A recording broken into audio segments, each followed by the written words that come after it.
ओम नमो भगवते वासुदेवाय नमः। श्रीमद् भागवतम के तृतीय स्कंद के छठा अध्याय विराट शरीर की उत्पत्ति। मैत्र ऋषि ने कहा, सर्वशक्तिमान भगवान ने जब देखा कि आपस में संगठित ना होने के कारण ये मेरी महत्व आदि शक्तियाँ विश्व रचना कार्य असमर्थ हो रहीं, तब वह काल शक्ति को स्वीकार करके एक साथ ही महत्त्व, अहंकार, पंचभूत, पंचतत्व, मात्रा, मन सहित 11 इंद्रियाँ, इन 23 तत्वों के समुदाय प्रविष्ट हो गए। उनमें प्रविष्ट होकर उन्होंने जीवों के सोए हुए अदृष्ट को जागृत किया। परस्पर विलग हुए उस तत्व समूह को अपनी क्रिया शक्ति द्वारा आपस में मिला दिया। इस प्रकार जब भगवान ने अदृष्ट कार्य उन्मुख किया, तब उसमें 23 तत्व समूह भगवान की प्रेरणा से अपने अंशों द्वारा आदि पुरुष विराट को उत्पन्न किया।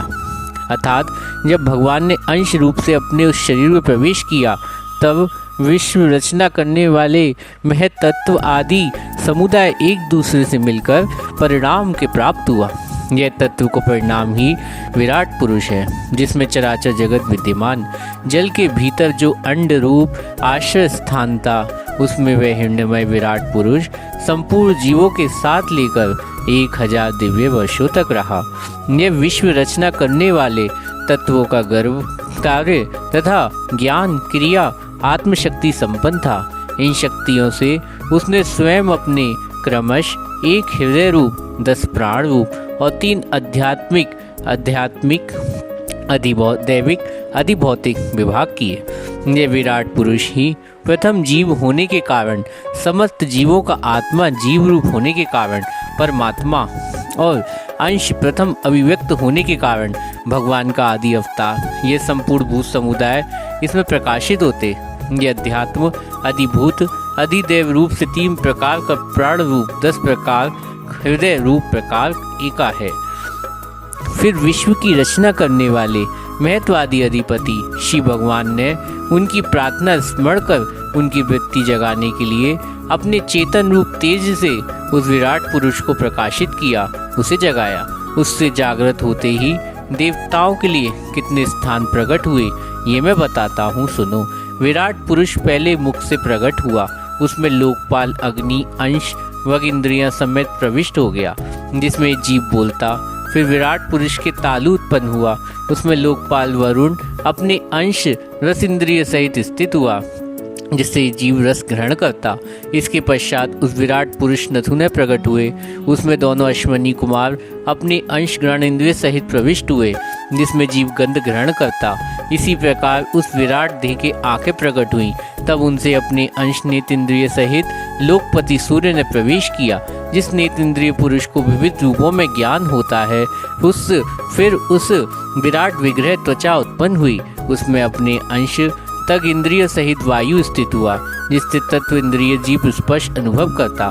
जब इसके कर्ण इंद्रिय प्रकट हुए, तब उसने उनमें अंश रूप श्रवण इंद्रिय सहित दिशाओं में प्रवेश किया, जिस श्रवण इंद्रिय जीवों का शब्द का ज्ञान होता।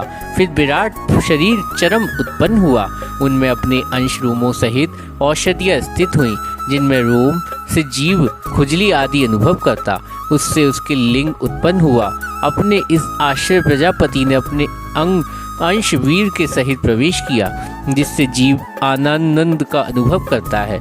फिर विराट पुरुष के गुथा का प्रकट हुआ, उसमें लोकपाल मित्र ने अंश प्रायु इंद्रिय के सहित प्रवेश किया, इससे जीव मल त्याग करता है। इसके पश्चात वह हाथ प्रकट हुआ, उसमें जीव अपनी ग्रहण त्याग रूपा शक्ति सहित देवराज इंद्र ने प्रवेश किया। इस शक्ति जीव का प्राप्त करता है। जब इसके चरण उत्पन्न हुए, तब उसने अपनी शक्ति गति सहित लोकेश्वर विष्णु में प्रवेश किया। इस गति शक्ति द्वारा जीव अपने गंतव्य स्थान पर पहुंचता है। फिर इस बुद्धि से उत्पन्न हुए अपने इस स्थान पर अपने अंश बुद्धि शक्ति के द्वारा वाक्पति ब्रह्मा ने प्रवेश किया। इस बुद्धि शक्ति जीव ज्ञात विषयों का ज्ञान हो सकता। इसमें हृदय प्रकट हुआ, फिर अपने अंश मन सहित चंद्रमा स्थित हुआ। इस मन शक्ति द्वारा जीव संकल्प, विकल्प आदि विकारों प्राप्त होता। तत्पश्चात विराट पुरुष अहंकार उत्पन्न हुआ, इससे उसने अपने आश्रय क्रिया शक्ति अभिमान रुद्र ने प्रवेश किया। इससे जीव अपने कर्तव्य स्वीकार करता। अब इसमें चित्त प्रकट हुआ, उसमें चित्त शक्ति सहित मैं तत्व ब्रह्मा स्थित हुआ। इस चित्त शक्ति जीव विज्ञान चेतना उपलब्ध करता है।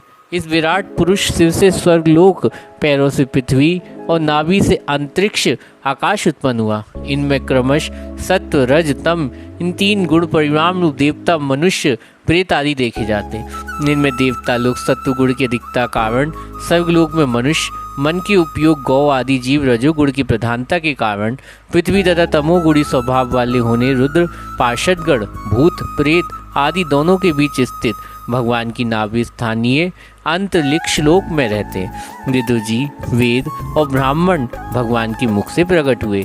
मुख से प्रकट होने के कारण ही ब्राह्मण सब वर्णों में श्रेष्ठ, सबका गुरु। उनकी भुजाओं में क्षत्रिय वृत्ति, उसका आलंबन करने वाला क्षत्रिय वर्ण उत्पन्न हुआ, जो विराट भगवान का अंश होने के कारण जन्म लेकर सब वर्णों की चोर आदि के उपद्रवों से रक्षा करता।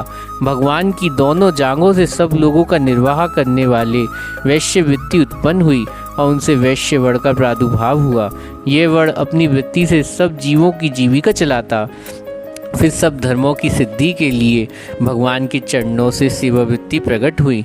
उन्हीं से पहले उस वृत्ति अधिकारी शुद्ध वर्ण भी प्रकट हुआ, जिससे वृत्ति के श्री हरि प्रसन्न हो जाते। ये चारों वर्ण अपनी अपनी वृत्तियों के सहित जिनसे उत्पन्न हुए अपने गुरु श्री हरि को अपने धर्मों से शुद्धि के लिए श्रद्धापूर्वक पूजन करते। विदुर जी, ये विराट पुरुष काल कर्म स्वभाव शक्ति से युक्त भगवान की योग माया के प्रभाव को प्रकट करने वाला, इसके स्वरूप का पूरा वर्णन कौन कर सकता। तथापि प्यारे विदुर जी, अन्य व्यवहारिक चर्चाओं से अपवित्र हुई अपनी वाणी को पवित्र करने के लिए मेरी जैसी बुद्धि, जैसा मेरे गुरु मुख से सुना वैसा श्री हरि का सुयश वर्णन करता हूँ। महापुरुषों का मत है कि पुण्य शिरोमणि श्री हरि गुणों का गान करना ही मनुष्यवाणी, विद्वानों का मुख से भगवत कथामृत पान करना ही उनके कानों का बड़ा लाभ है। बस हम ही नहीं, आदि कवि ब्रह्मा जी ने भी 1000 दिव्य वर्षों तक अपनी योग परिपक्व बुद्धि से विचार किया, तो भी क्या वे भगवान की अमित महिमा को पार पा सके।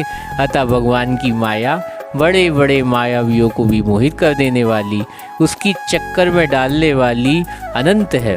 फिर तब स्वयं भगवान भी उसकी था नहीं लगा सकते। फिर दूसरी बात ही क्या, जहाँ ना पहुँचने मन की सहित वाणी भी लौट आती, जिसका पार पाने में अहंकार के अभिमानी रुद्र तथा इंद्रिय धाष्टा देवता भी समझ नहीं। उन श्री भगवान को हम नमस्कार करते हैं। हरे कृष्णा।